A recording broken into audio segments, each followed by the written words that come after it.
एक दिन एक छोटे से गांव में एक छोटी सी लड़की रहती थी जिसका नाम आमना था।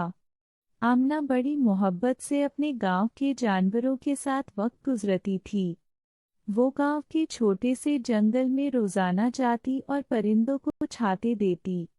एक दिन जब आमना जंगल गई तो वो एक प्यारी सी चिड़िया देखी जो जख्मी था। आमना ने इसे अपने पास लिया और उसका देखभाल करने लगी। वो अपने गांव के डॉक्टर के पास गई और चिड़िया की हालत बताई। डॉक्टर ने चिड़िया का इलाज किया और वो चिड़िया बेहतर हो गया। चिड़िया का शुक्रिया अदा करते हुए वो आमना को एक जादुई दाने की पेशकश की। जादुई दाना आमना को तमाम ख्वाहिशें पूरी करने की ताकत देता था। आमना ने अपनी पहली ख्वाहिश में गांव को खुशियां देने की ख्वाहिश की। जब वो गांव वापस आई तो वो देखती है कि गांव में खुशियां और मुस्कुराहट हर तरफ थी। फिर आमना ने अपनी दूसरी ख्वाहिश में अपने वालिद को सेहतमंद रखने की ख्वाहिश की। ये हाई के की कान ए और क्यों पूरा कान की कोशिश।